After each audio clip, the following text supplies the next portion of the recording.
এইখন নোটিফিকেশ্যনত কোৱা হৈছে 2023 চনৰ মেট্ৰিক পৰীক্ষাৰ বিষয়ে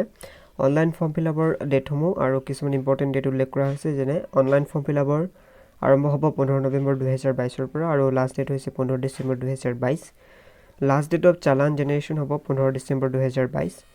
আৰু last date of payment at the apex bank 20 December 2022 আৰু শেষত যদি কিবা অনলাইন এপ্লাই কৰাৰ সময়ত কাৰেকশ্যন কৰিব লগা হয় বা ভুল হৈ যায় তেনেহলে কাৰেকশ্যন কৰিব পাৰিব 22 ডিচেম্বৰ 2022 পৰা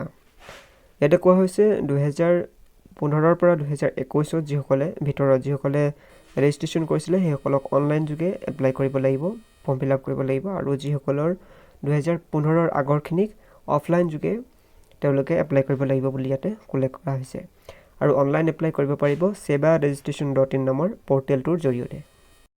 online offline form fill up কৰিবলৈ হ'লে এই ফৰ্মখন ফিল আপ কৰিব লাগিব ইয়াতে কোৱা হৈছে পোনপ্ৰথমে নেম অফ দ্য স্কুল দিব লাগিব school code then registration number দিব লাগিব আৰু ৰেজিষ্ট্ৰেশ্যন ইয়াৰ কোনটো ইয়াৰত ৰেজিষ্ট্ৰেশ্যন কৰা হৈছিলে সেইটো দিব লাগিব then name of the student father's name mother's name guardian name optional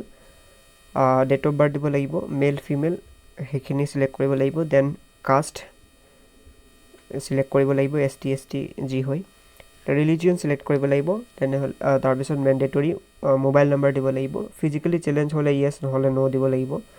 যদি পাৰ্মানেন্ট এড্ৰেছ আৰু প্ৰেজেন্ট এড্ৰেছ একেই হয় তেনেহলে সেম এড্ৰেছ ইয়াতে লিখিব লাগিব দেন মিডিয়াম অফ ইনষ্ট্ৰাকচন ইয়াতে আসামিজ ইংলিছ হিন্দী যিকোনো এটা সিলেক্ট কৰিব লাগিব দেন MIL সাবজেক্ট কি হেতু দিব লাগিব তাৰ পিছত ইলেক্টিভ সাবজেক্ট কি হেতু ইয়াতে দিব লাগিব নেক্সট ইয়াতে ফটোকপি দিব লাগিব 3 cm * 4 cm passport size photograph ইয়াতে দিব লাগিব দেন ইয়াতে সিগনেচাৰ কৰিব লাগিব আৰু ইয়াৰ লগত যিখিনি ইম্পৰ্টেন্ট ডকুমেন্ট সেইখিনি দি সেবাৰ যিখন অফিস আছে তাত গৈ এই ফৰ্মখন জমা দিব লাগিব এটা ফি ষ্ট্ৰাকচাৰ সমূহ দিয়া হৈছে কিমান ফি দিব লাগিব সো এক্সামিনেশন ফি দিব লাগিব 700 আৰু প্ৰ্যাকটিক্যাল ফি 150 সেন্টাৰ ফি 350 আৰু এনুৱেল ৰিকগনিশ্যন ফি যেটো হেড অফ দা ইনষ্টিটিউচনে পে কৰিব হেতু হৈছে 1000 তাৰপিছত ইয়াতে কোৱা হৈছে যিসকলৰ এনুৱেল ইনকাম 2 লাখতকৈ কম হয় সেইসকলে কোনো ধৰণৰ ফিজ দিব নালাগে বুলি কোৱা হৈছে সেইসকলে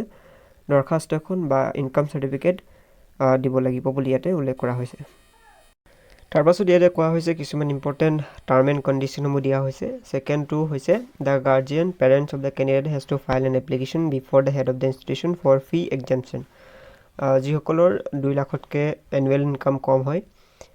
সেইসকলক এখন দৰখাস্ত দিব লাগিব ইনষ্টিটিউচনত বা স্কুলত হেড অফ দা ইনষ্টিটিউচনক এখন দৰখাস্ত দিব লাগিব বুলি ইয়াতে কোৱা হৈছে আৰু এটা কথা ইয়াতে উল্লেখ কৰা হৈছে যে ক্লাছ 9ত যি ট্ৰি প্লান্টেড ফটো বিচৰা হৈছিল হেতু ইয়াতে দিব লাগিব বুলি কোৱা হৈছে ফৰ্ম ফিল আপৰ সময়ত ইয়াতে 8 আৰু 9 নম্বৰত ইম্পৰ্টেন্ট কথা লিখা হৈছে অনলাইন এক্সামিনেশ্যন পৰ্টেল কেতিয়াৰ পৰা আৰম্ভ হ'ব ইয়াতে কোৱা হৈছে 15 নৱেম্বৰ 2022 পৰা